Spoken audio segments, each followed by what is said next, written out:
रात और ज्यादा गहरी हो चुकी थी। हवा में ठंडी सी सरसराहट थी, जैसे कोई अनजान सा राज चल रहा हो। गांव आधी रात होते ही एकदम सुनसान हो जाता था। कोई भी आदमी बाहर निकलने की हिम्मत नहीं करता था। हर घर के दरवाजे बंद रहते थे और खिड़कियों पर पर्दे पड़े रहते थे। दूर से केवल नदी के बहने की आवाज सुनाई देती।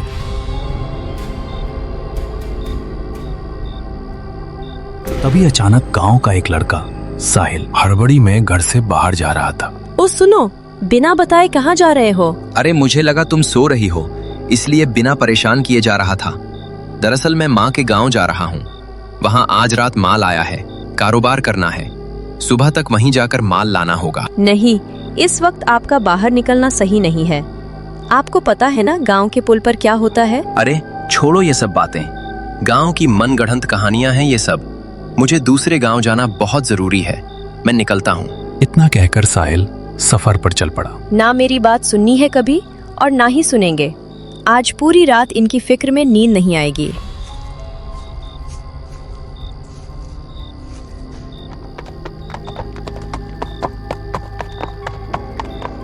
गांव वाले यूं ही पुल के बारे में कुछ भी कहते रहते हैं। मैं तो इन सब कहानियों पर बिल्कुल नहीं मानता।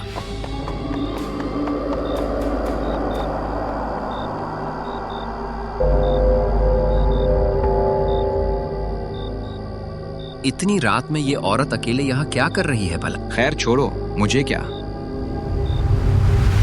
सुनिए, अगर आप बुरा ना माने तो मुझे थोड़ा आगे तक छोड़ देंगे क्या? साहिल समझ नहीं पा रहा था कि वो क्या कहे। कहाँ जाना है आपको? और इतनी रात में आप बाहर क्यों हैं? मुझे बस गांव के आखिर पर जो पुल पड़ता है वहीं जाना है। ठीक है, आप बैठ जाइए। मैं दूसरे गांव जा रहा हूँ, उसी रास्ते से। आपको वहाँ छोड़ दूंगा। फिर वो औरत साहिल के साथ बैठकर चली जाती है। जैसे ही साहिल जंगल की ओर बढ़ता है, रास्ता घने अंधेरे और ठंड से और भी खौफनाक होता जाता है। ये अचानक इतनी ठंड कैसे बढ़ गई? खैर, आपको मैंने कभी इस गांव में देखा नहीं। आप कहाँ से आई हैं? कुछ जवाब न मिलने पर साहिल चुपचाप बस चलता रहा। क्या आपने वो आवाज सुनी? कौन सी आवाज? मुझे तो कुछ भी सुनाई नहीं आया। वो जैसे कोई बहुत दर्द में रो रहा हो। कोई बात नहीं, शायद आपको वहम हुआ होगा।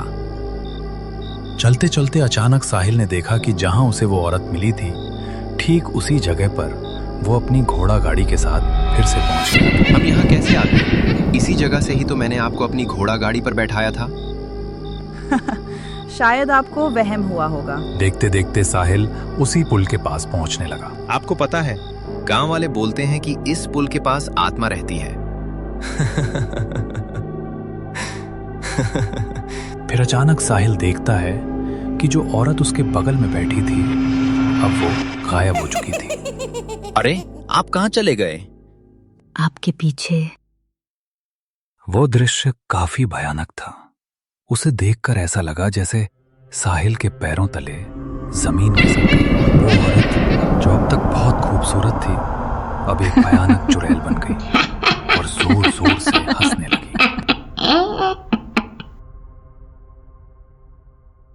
मगर साहिल ने मुड़कर देखा तो वहां कोई नहीं था। साहिल डरते हुए बड़ी सावधानी से अपनी घोड़ा गाड़ी की तरफ बढ़ने लगा। साहिल बिना कुछ सोचे समझे घोड़ों को दौड़ाता हुआ वहां से भाग गया। पुल पर पहुंचते ही घोड़ों की रफ्तार धीमी हो गई। अचानक घोड़े रुक गए।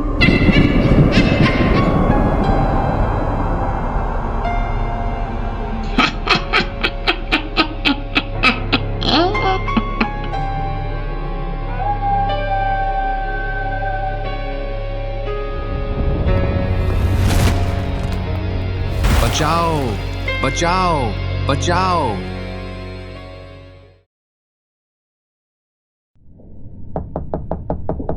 अरे, इस वक्त कौन हो सकता है? कौन है बाहर?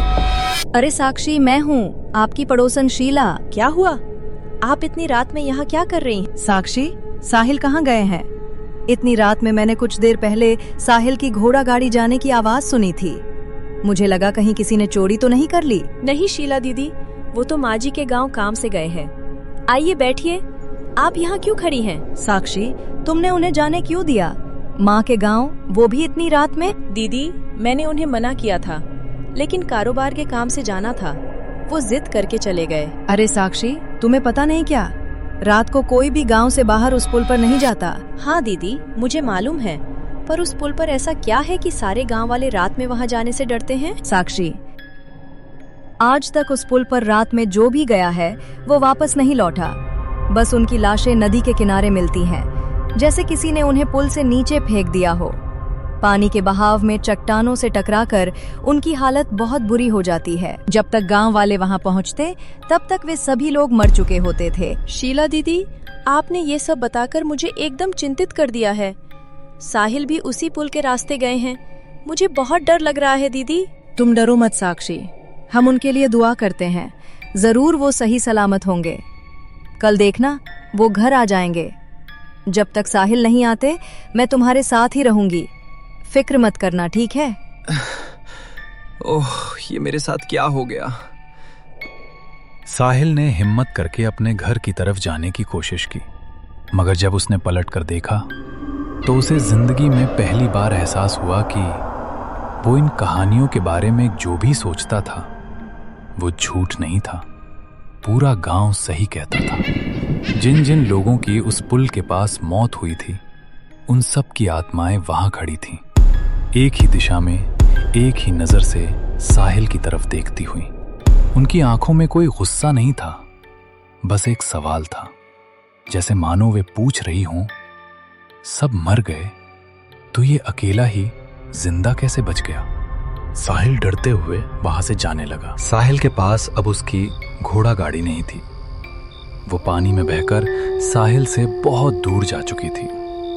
साहिल की हालत काफी खराब हो चुकी थी, फिर भी वो तेजी से चल रहा था, उस पुल की चुड़ैल के डर से, जो उसके पीछे होने का एहसास दिला रही थी। देखते देखते वो गांव पहुंच गया। घर को देखकर साहिल ने राहत और सुकून की एक गहरी सांस ली। उसे अच्छा लगा कि वो सही सलामत गांव वापस पहुंच गया। साक्षी, तुम रो मत, देखना साहिल जरूर आएंगे।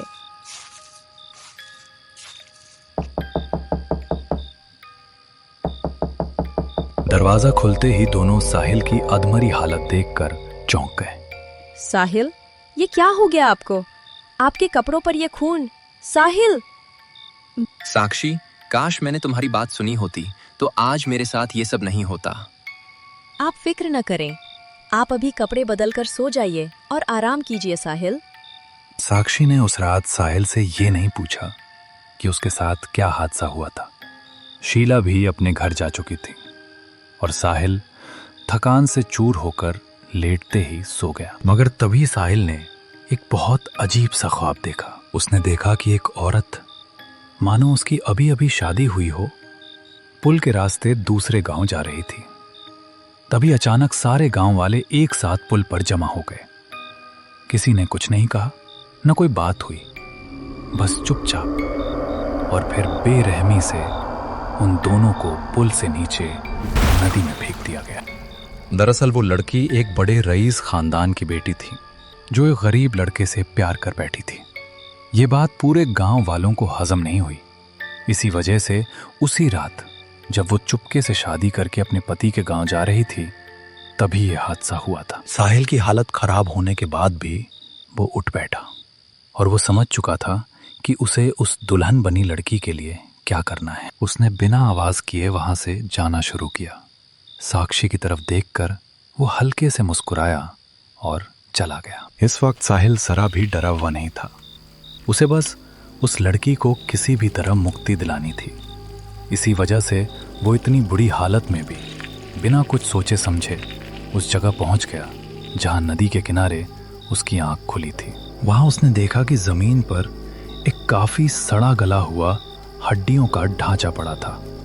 साहिल समझ गया कि ये लाश के अवशेष उसी वक्त उसके सामने क्यों आए थे। साहिल ने उन अवशेषों को उठाया और नदी के किनारे ही दफना दिया, ताकि उस आत्मा को शांति और मुक्ति मिल सके। जैसे ही साहिल ने पीछे मुड़कर देखा, वो सभी लोग जो पुल से गिरकर मरे थे, साहिल की तरफ बड़ी खुशी से देख रहे थे।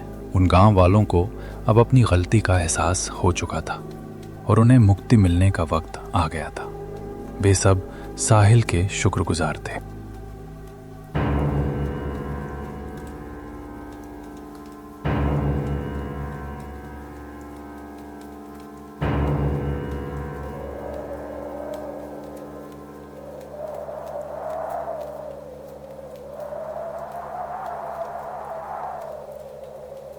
साहिल भी वो मंजर देखकर खुश हुआ। वो अब घर की तरफ जाने लगा। आपका शुक्रिया। आपका मैं एहसान कभी नहीं भूल पाऊंगी। मुझे पता था कि आप मेरी मदद ज़रूर करेंगे। धन्यवाद साहिल। उस दुल्हन को इस बात पर मुक्ति मिली थी कि गांव में साहिल जैसे नेक लोग भी होते हैं। साहिल की भलाई और उसके अच्छे कर्मों की वजह से ही उस पुल की चुड़ैल को शांति और मुक्ति मिल पाई थी।